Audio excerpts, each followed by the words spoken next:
Amen. Gloire à Dieu. Voilà, ce matin, nous ouvrons donc notre Bible dans l'évangile de Marc, un texte qui nous ramène au centre même de notre foi. Il s'agit du message de la croix. Le message de la croix, le beau message de la croix. Qu'on se le dise, l'Église doit prêcher la croix. Les pasteurs doivent prêcher la croix de Jésus-Christ.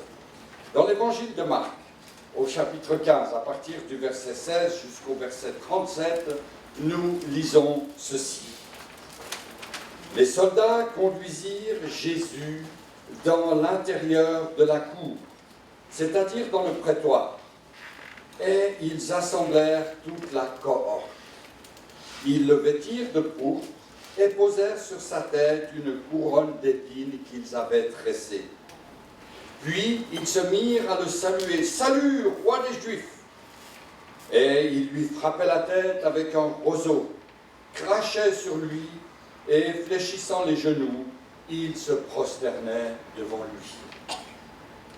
Après s'être ainsi moqués de lui, ils lui ôtèrent la pourpre, lui remirent ses vêtements et l'amenèrent pour le crucifier. Ils forcèrent à porter la croix de Jésus un passant qui revenait des champs, Simon de Cyrène, père d'Alexandre et de Rufus. Et ils conduisirent Jésus au mont nommé Golgotha, ce qui signifie lieu du crâne. Ils lui donnèrent à boire du vin mêlé de myrrhe, mais il ne le prit pas. Ils le crucifièrent et se partagèrent ses vêtements en tirant au sort pour savoir ce que chacun aurait. C'était la 3e heure quand ils le crucifièrent. L'inscription indiquant le sujet de sa crucifixion portait ces mots « Le roi des Juifs ».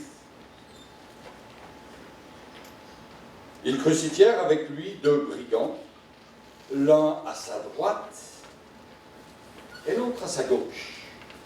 Ainsi fut accompli ce que dit l'Écriture, il a été mis au nombre des malfaiteurs. Les passants l'injuriaient et secouaient la tête en disant « Hé, toi qui détruis le temple et qui le rebâtis en 3 jours, sauve-toi toi-même et descends de la croix. » Les principaux sacrificateurs aussi, avec les scribes, se moquaient entre eux et disaient « Il a sauvé les autres et il ne peut se sauver lui-même. » Que le Christ, le roi d'Israël, descende maintenant de la croix, afin que nous voyions et que nous croyions. Ceux qui étaient crucifiés avec lui l'insultaient aussi. La 6e heure étant venue, il y eut des ténèbres sur toute la terre jusqu'à la 9e heure. Et à la 9e heure, Jésus s'écria « Mon Dieu, pourquoi m'as-tu abandonné? Eloi, Eloi, lama sabachthani. Mon Dieu, pourquoi m'as-tu abandonné ?» Quelques-uns de ceux qui étaient là, l'ayant entendu dire « Voici, il appelle Élie. » Et l'un d'eux courut, remplit d'une éponge de vinaigre, et l'ayant fixé un roseau, il lui donna à boire en disant « Laissez, voyons si Élie viendra le descendre. » Mais Jésus, ayant poussé un grand cri, expira.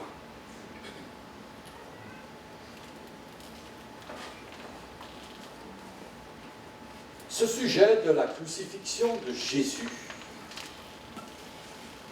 nous ramène à l'essence même de notre foi.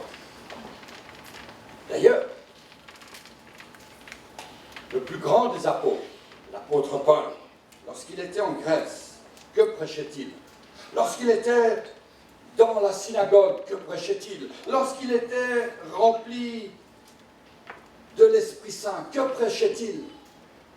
Dans ce pays, dans cette Grèce, pleine de philosophie, de sagesse philosophique, pleine d'intellectualisme, que prêchait-il? Écoutez-le dire aux Grecs, « Je ne suis pas venu à vous avec les paroles persuasives de la sagesse humaine. » Alors, que prêchait-il? Il prêchait Christ, alléluia, et Christ crucifié. Bien sûr, pour les hommes, c'était une folie. Il prêchait la croix de Jésus. Et le sujet d'aujourd'hui s'intitule « Les clous de la croix ». Et nous voulons découvrir finalement ce qui se cache derrière ces clous. Parce que s'il y a crucifixion, il y a forcément les clous. Et s'il y a les clous, il y a forcément une signification à ces clous. Aux Corinthiens donc, à des Grecs, il a écrit ces lignes que nous possédons encore. Je n'ai voulu connaître parmi vous ni autre chose que Jésus-Christ et Jésus-Christ crucifié. Alléluia. La vie de l'apôtre Paul est pleine de la croix de Jésus. Sa vie était centrée sur la croix. Et il a sans cesse réaffirmé l'importance de la croix. Il va dire qu'il ne m'arrive pas de me glorifier en autre chose que de la croix de Jésus, par laquelle je suis crucifié au monde et par laquelle le monde m'est crucifié. Pourquoi l'apôtre Paul a-t-il tellement d'attache à ce message de la croix? Parce qu'il savait, par expérience, qu'il y avait dans la prédication de la croix une force incroyable. Alléluia. Il y avait dans cette prédication de la croix une puissance de Dieu. Et c'est aujourd'hui, avec cette même croix, que j'aimerais venir au-devant de vous. La croix de Jésus. Celle qui balaye tous les raisonnements humains, toute la sagesse philosophique. Paul savait ce que la croix peut faire. Il se rappelait qu'avant d'être appelé Paul, il s'appelait Saul de Tarse. Il était un homme fanatique, rempli de haine, de violence, d'intolérance. Mais la croix de Jésus-Christ, la croix qui symbolise le sacrifice de Jésus, sa crucifixion, a changé sa vie. Alléluia. Amen. La vie de Jésus, mes frères et mes sœurs, elle ne se limite pas au message de Noël. La vie de Jésus, elle passe par la croix et elle nous conduit à la résurrection. Notre vie doit passer par la croix et nous conduire à la résurrection pour l'éternité. La croix de Christ reste le centre de notre vie. La croix est devenue, bien sûr, au travers de l'histoire, le symbole de la chrétienté. Et je n'aimerais pas ici rentrer dans un discours vain et stérile sur la forme de la croix.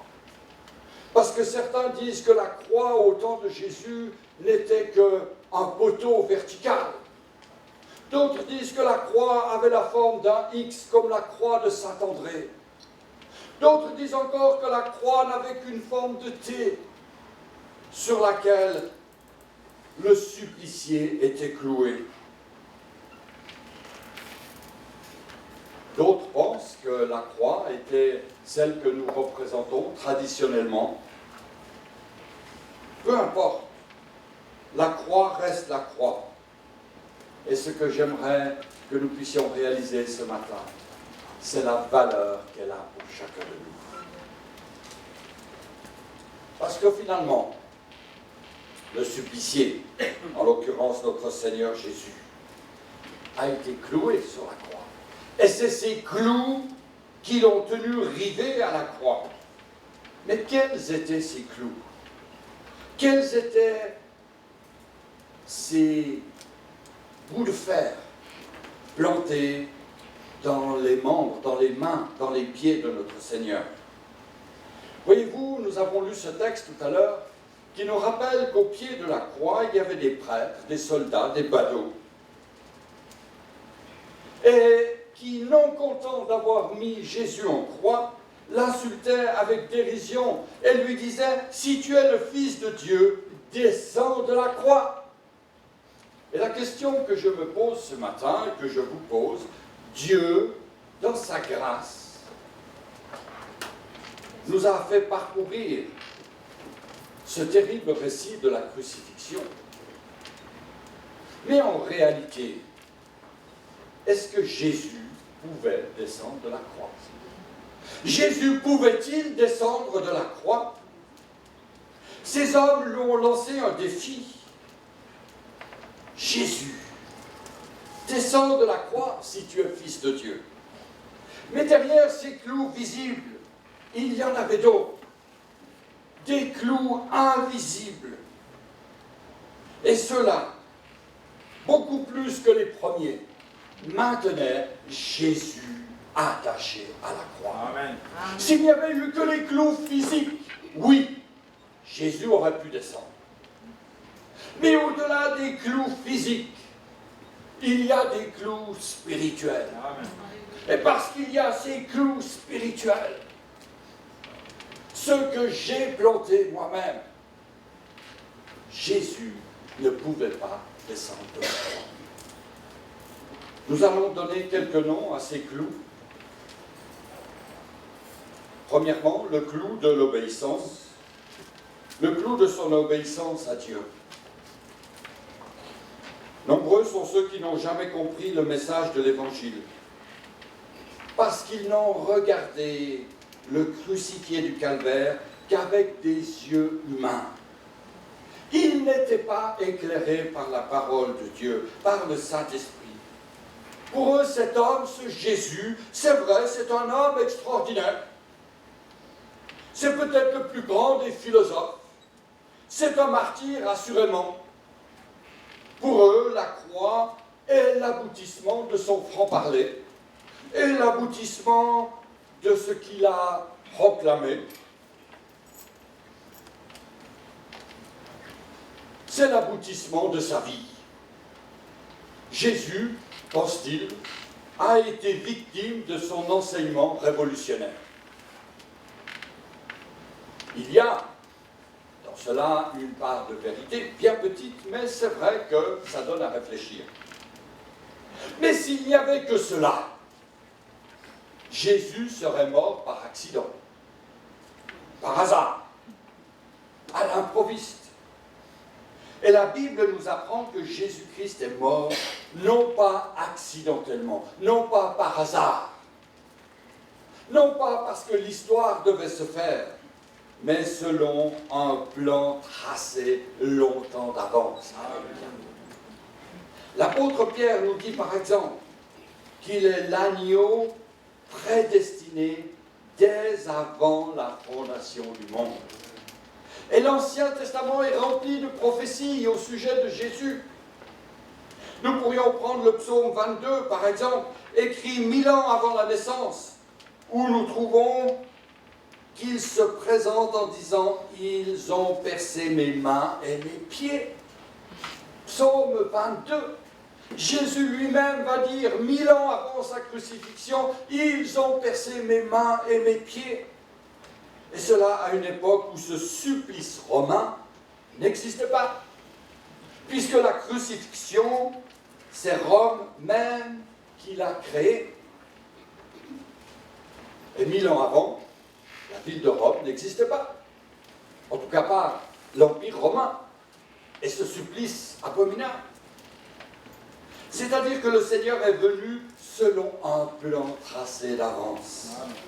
Pourquoi ? Parce que l'humanité, c'est-à-dire vous et moi, nous étions perdus. Perdus par nos fautes, par nos erreurs, par notre péché. Or, le péché, c'est la violation de la loi de Dieu. Et le péché conduit à la mort. Égarés dans le dédale de nos fautes, nous étions incapables de trouver le chemin qui conduisait à Dieu. Alors Dieu, dans sa grâce, a envoyé son Fils. Alléluia. Dieu ne pouvait pas nous laisser dans l'abandon le plus complet. Je ne sais pas dans quel état vous étiez lorsque Dieu a touché votre vie. Mais je sais une chose. Pour moi, Dieu m'a sauvé. Alléluia. Amen. Dieu m'a libéré des passions de la vie. Dieu m'a libéré de mes fautes, du poids de mes fautes. Je n'étais pas un brigand, enfin je ne crois pas. Je n'ai tué personne, je ne crois pas. Je n'étais pas un alcoolique, n'est-ce pas ma femme? Je n'étais pas un fumeur, je n'étais pas un violent. Mais Dieu m'a libéré parce que nous sommes tous pécheurs et nous allons le voir tout à l'heure. Jésus-Christ, la troisième personne de la Trinité, le Verbe incarné, a donné sa signature, son adhésion au plan de Dieu en disant « Me voici, je viens, ô Dieu, pour faire ta volonté ».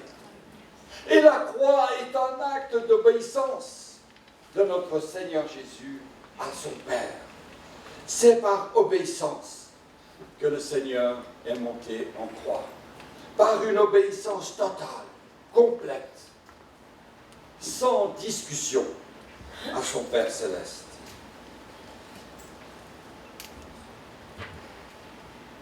Il savait de toute éternité qu'un jour, ses mains seraient percées par les clous. Un jour, ses pieds seraient percés par les clous. Et c'est cette obéissance qui l'a conduit à la croix du Calvaire.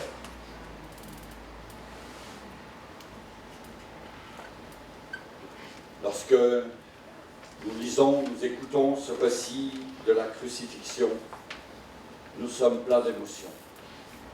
Parce que, somme toute, Jésus aurait pu dire un mot, un seul, et les armées des cieux seraient venues à son secours. Mais son sacrifice aurait été vain. La croix aurait été vaine. La croix n'aurait peut-être même pas existé. Et la vie de notre Seigneur aurait été vaine. Lorsque l'heure du grand sacrifice s'approche, le Seigneur Jésus va dire « J'ai hâte d'accomplir l'œuvre que le Père m'a donné de faire. J'ai hâte de mourir en croix pour le pardon des péchés. » Écoutez encore, alors qu'il s'approche de Jérusalem, avec devant lui tout ce que cette ville représente de souffrance, il va tourner sa face résolument vers Jérusalem. Il ne va pas changer de chemin. Il sait que sa vie prendra fin là, à la porte de Jérusalem, sur le mont Golgotha. Et il va dire, personne ne m'ôte la vie, je la donne de moi-même. Amen. Et lorsque l'apôtre Pierre tirera l'épée du fourreau pour tenter de le défendre, il va lui dire, Pierre, remets l'épée au fourreau. Je ne boirai pas de la coupe. Pardon, ne boirai-je pas de la coupe que le Père m'a donné de boire? Il obéit jusqu'au bout. Il va boire la coupe de la souffrance. Et lorsque notre Seigneur est mené sur le mont Golgotha, lorsque les soldats romains vont planter dans ses mains les clous, il y a des coups de marteau. Et derrière chaque coup de marteau, il y a une œuvre invisible, en apparence d'ailleurs, en apparence néanmoins, qui s'accomplit, celui de l'obéissance. Une œuvre de l'obéissance, celle de l'obéissance à la volonté de Dieu. Ainsi, quand les hommes vont crier « Mais descends de ta croix si tu es fils de Dieu », son silence fut sa réponse. Une question que les hommes lui posent. Et lui va rester dans le silence. Un silence qui voulait dire « Je ne veux pas descendre de la croix ». Car si je descendais de la croix, ce serait cesser d'être ce qu'a été toute ma vie, une vie d'obéissance et de volonté à Dieu. Oui, ce qui a tenu Jésus à la croix, c'est d'abord le clou de son obéissance à son Père. Le deuxième clou, c'est le clou de son amour pour nous. La Bible dit qu'il n'y a pas de plus grand amour que de donner sa vie pour ses amis. Alléluia. Et la Bible ajoute que Dieu, lui, constate son amour à lui envers nous, en ce que lorsque nous étions encore des pécheurs, Christ est mort pour nous. Il était écrit d'ailleurs, le Fils de l'homme est venu chercher ce qui était perdu. C'est-à-dire que l'amour de Dieu se manifeste dans nos vies, de manière à ce que nous qui étions perdus, nous puissions trouver un sens à nos jours. Alléluia. Mais comment peut-on parler de cet amour de Dieu? Comment peut-on exprimer cet amour de Dieu? Cet amour de Jésus pour nous à la croix du Calvaire. Et personnellement, je suis incapable de saisir l'amour divin. Je ne sais pourquoi dans sa grâce. Je ne sais pas. Je ne sais pas. Pourquoi dans sa grâce, Jésus m'a tant aimé. Je suis incapable de comprendre cela. Mes mots sont bien faibles. J'aimerais vous parler de l'amour de Dieu. Mais comment? J'aimerais vous parler de l'amour de Christ. Mais comment? Le langage humain s'arrête. Et pourtant, la croix, c'est l'amour de Dieu, c'est l'amour de Jésus pour nous. Je prends par exemple la famille Bamazicha, qui nous quitte. Comment Eswana et Elisabeth vont-elles expliquer à leur famille au Togo comment est la Suisse? Quel mot vous allez utiliser? Ce pays si merveilleux. Vous allez peut-être prendre une petite image pour la Suisse. Ou vous allez dire non, mais la Suisse c'est le pays de merveille. Il n'y a rien de meilleur que le chocolat suisse. Ça c'est meilleur que le piment d'ailleurs. Et puis vous allez peut-être dire, non mais voilà, j'ai une bouteille d'eau des glaciers de la Suisse, les plus beaux glaciers du monde. Tout ça, ce n'est que des images. Mais jamais les personnes qui vont manger le chocolat ne pourront comprendre la grandeur, la beauté de la Suisse. Jamais les personnes qui boiront l'eau des glaciers ne vont comprendre la majesté de nos paysages. Et jamais nous, sur notre terre, nous trouvons de mots pour exprimer l'amour de Dieu. Il n'y a pas de mots. Il n'y a pas de mots. L'amour de Dieu est immense. L'amour de Dieu est incomparable. Comment vous expliquer que Christ a aimé des gens comme moi? Comme vous peut-être, mais comme moi. Comment m'a-t-il aimé? Comment se fait-il que Dieu, encore aujourd'hui même, et au pied de la croix, je le répète, il y avait des soldats, des badauds, des prêtres. Et comme si c'était peu de choses que de lui avoir enfoncé les clous dans les pieds et les mains, ils vont dire, si tu es fils de Dieu, descends de la croix. Et Jésus va leur dire, mais je ne peux pas descendre de la croix. Ça m'est impossible de descendre de la croix. Parce que si je descends de la croix, je cesse de t'aimer. C'est le deuxième clou. Le premier clou était l'obéissance à Dieu. Le deuxième, c'est celui de son amour pour nous. Et le troisième clou, comment s'appelle-t-il? Le troisième clou, c'est le clou de nos péchés. Aussi douloureux, et même plus que les deux premiers. S'il est vrai que tant de gens n'ont jamais bénéficié du message de la croix, c'est parce qu'ils ne se sont jamais vus eux-mêmes dans ce drame. Pour beaucoup, la passion du Christ, c'est un événement vieux de 2000 ans.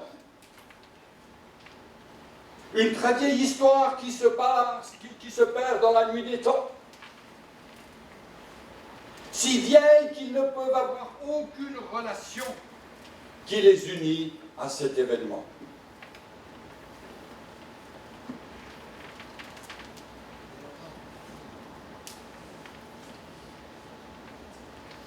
Or, nul ne peut être étrangers au message de la croix. Parce que notre histoire personnelle, l'histoire de nos vies, l'histoire de notre pays est inscrite dans la croix. Lorsque l'apôtre Pierre, à la Pentecôte, s'est trouvé devant une grande foule, que leur a-t-il dit? C'est vous qui l'avez livré. C'est vous qui l'avez crucifié. C'est-à-dire qu'il actualise l'histoire du calvaire à leur vie. Et je me souviens, lorsque j'avais une vingtaine d'années, ma femme et moi, nous étions fiancés à ce moment-là, et nous avons reçu une amie d'Israël. Nous avons partagé beaucoup de temps avec cette jeune fille qui s'appelait Liora. D'ailleurs, nous avons toujours des contacts avec elle. Elle vit sur le Golan, dans un moshab religieux. C'est une fille juive. Et au fil des années, c'est vrai, elle est devenue de plus en plus juive. Mais je me rappelle que lorsqu'elle était chez nous, elle avait posé cette question à mes parents, à moi-même, et je l'avais aussi transmise à Christine. Et cette question était la suivante: qui a crucifié Jésus? Question d'une jeune fille juive, de 17 ans, 18 ans. Qui a crucifié Jésus? Si je lui avais dit les Romains, historiquement, c'était juste. Si je lui avais dit les Juifs, se créait un mur entre elle et moi. Et en réalité, c'était un mensonge. Parce que celui qui a crucifié Jésus, c'est moi. C'est toi, mon frère, ma soeur. Chacun de nous, nous avons, par nos péchés, crucifié Jésus. Et l'apôtre Paul le dit, c'est vous qui l'avez crucifié. Et si l'apôtre Paul était aujourd'hui parmi nous, que dirait-il? C'est toi, mon frère, ma soeur, qui a crucifié Jésus. C'est vous, c'est nous tous qui avons crucifié Jésus. C'est vrai qu'il y a eu tout un concours de circonstances qui ont fait que Jésus a été jusqu'à la croix. L'avarice de Judas, sa trahison, son amour inconsidéré de l'argent.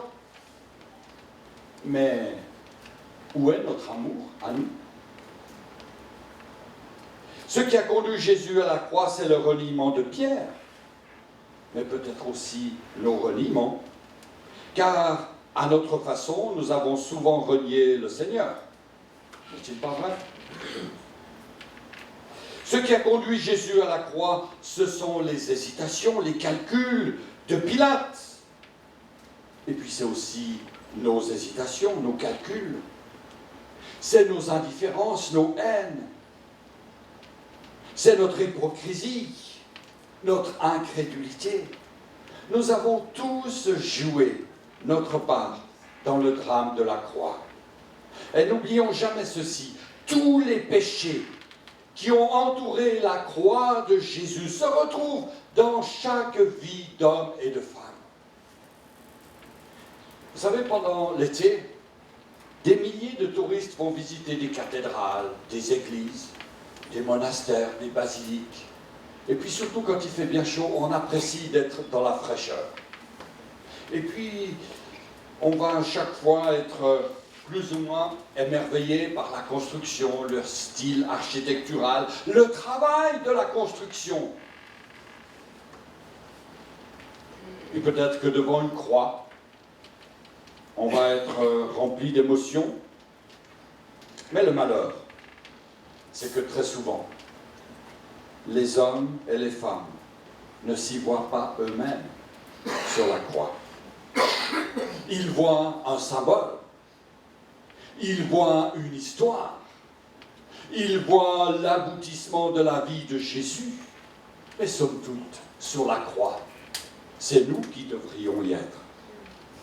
Et quand le Seigneur Jésus a été conduit au supplice, les femmes de Jérusalem le suivaient. en le plaignant, en pleurant sur lui, en se frappant la poitrine. Et Jésus s'est retourné et il leur a dit que leurs larmes étaient déplacées. Femme, femme, ne pleurez pas sur moi, mais pleurez sur Jérusalem, sur vous. Et c'est le message que j'aimerais apporter ce matin. Population de Genève, tous ceux et toutes celles qui sont là, dans notre ville, dans notre canton, dans notre pays, nous tous ici, ne pleurons pas sur notre Seigneur, mais pleurons sur nos vies. Car finalement, nous ne sommes pas meilleurs les uns et les autres. À la croix, Jésus est mort parce que nous avions violé la loi. Il est mort pour tous les péchés du monde, les miens, mes péchés connus comme les péchés cachés, les péchés dont je n'ai pas connaissance. Car n'oublions pas qu'à chaque péché que nous avons commis, nous avons nous-mêmes enfoncé ce clou dans la chair de Jésus. Appelons-les par leur nom, ces péchés. Chaque fois que vous avez lu l'horoscope, vous êtes allé interroger l'ennemi de Dieu pour votre âme. Vous avez ainsi enfoncé un petit bout de plus le clou dans la chair de notre Seigneur. Chaque fois que vos regards, messieurs, se sont attardés sur la femme de votre voisin, et mesdames aussi, sur le facteur, sur le boulanger, disons les choses comme elles sont. Chaque fois que nos regards ont été portés sur l'autre, je ne parle pas seulement de la pornographie, mais notre simple regard, eh bien déjà nous avons enfoncé un peu plus le clou dans les mains de notre Seigneur. Chaque fois qu'avec notre langue, nous avons médit, dit du mal, justement ou injustement de notre prochain, nous avons enfoncé le clou dans ses mains et dans ses pieds. Chaque fois que nous nous sommes permis de raconter des histoires bêtes, vous savez les histoires que les Suisses se racontent au service militaire. Je dis les Suisses parce que c'est ceux que je connais.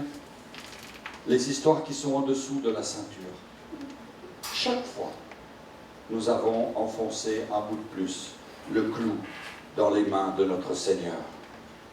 Chaque fois que nous avons laissé libre cours à notre fichu caractère, ce caractère qui fait souffrir tout le monde autour de nous, chaque fois, nous avons enfoncé un peu plus le clou dans les mains de notre Seigneur. Alors, lorsque le défi lui est lancé, si tu es fils de Dieu, descends de la croix, nous croirons en toi, le silence a été sa réponse. Le silence du Seigneur. Un silence qui veut dire, je ne peux pas descendre de la croix, parce que si ma souffrance devenait moins grande que ton péché, jamais tu ne pourrais être pardonné. Un poète suisse a écrit cette poésie, et j'aimerais vous la lire pendant que le groupe de musique se met en place. Devant la croix, sur la colline, je me prosterne avec douleur. Ton front sanglant vers moi s'incline, et ton regard sonde mon cœur. C'est pour moi que Jésus, tu souffres. Tous mes péchés pèsent sur toi. Et si j'échappe au sombre gouffre, c'est que tu vas mourir pour moi. Devant la croix, je m'humilie. Je reconnais tout mon orgueil. J'ai cheminé dans ma folie. Sur mon passé, je mène le deuil. Tabitha. Devant la croix, je prends courage, car de ta mort jaillit ma paix. Mon plein salut est ton ouvrage, et tu m'attends dans tes palais. Ton grand amour est chose étrange, mais je l'accepte par la foi. Gloire à ton nom, à toi louange, divin Sauveur, tout vient de toi. Encore un mot pour finir. Je vous le laisserai après ce chant.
C'est le dernier mot pour ce matin.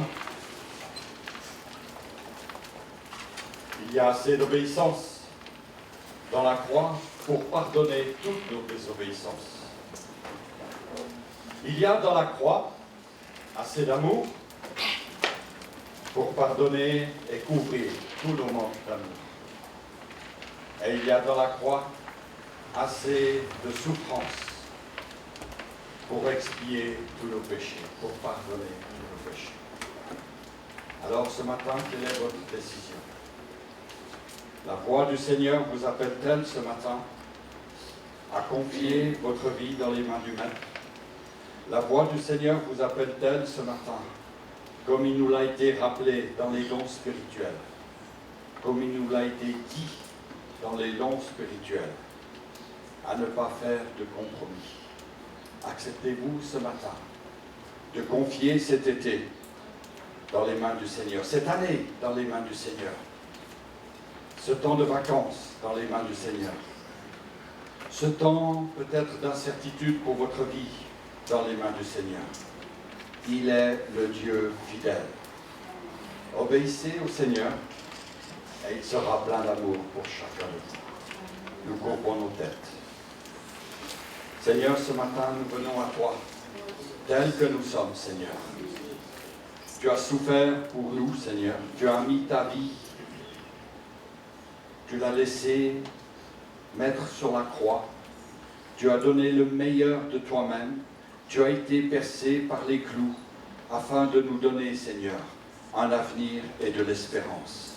Nous savons, Seigneur, que notre péché nous condamnait, mais tu as payé, Seigneur. Nous savons, Seigneur, que les choses de ce monde nous avaient séduits, nous séduisent encore, Seigneur. Et nous te demandons pardon pour cela, Seigneur. Et nous voulons réaliser, Seigneur, encore ce matin, que chaque fois, Seigneur, que nous attristons ton esprit, que chaque fois, Seigneur, que nous nous égarons dans nos pensées, dans nos actes, eh bien, nous enfonçons un peu plus le clou, Seigneur. Seigneur, merci pour la croix. Merci pour ta grâce. La croix est toute suffisante. Seigneur, je te demande ce matin, Seigneur, de bénir chacun et chacune, mes frères, mes sœurs qui sont ici, Seigneur, les familles que nous représentons ici, que ta grâce, Seigneur, soit sur chacune de nous. Je vais simplement, à la fin de ce culte, demander à toute l'Assemblée de se lever, et nous voulons ensemble élever la voix. On se lève à sa place, et de nos propres bouches, nous disons au Seigneur merci. Merci de pouvoir nous trouver devant toi ce matin, Seigneur. Merci pour ta grâce, Seigneur, sur chacune de nos vies. Merci pour tout ce que tu as accompli, Seigneur, pour moi. Tu as été, Seigneur, jusqu'au bout. Ton sang a coulé, Seigneur. Et ce matin, Seigneur, je veux revendiquer ta grâce et ton pardon, Seigneur, sur chacune de nos vies. Seigneur, nous nous confions entre tes saintes mains. Nous confions cet été, Seigneur, entre tes mains. Nous confions nos temps de vacances, nos temps, Seigneur, de travail, nos temps, Seigneur, de voyage, Seigneur, nos nuits, nos jours. Que tout, Seigneur, te glorifie dans nos vies. Dans le nom puissant de Jésus. Amen, Amen et Amen. Gloire à Dieu. Que le nom du Seigneur soit béni. Amen.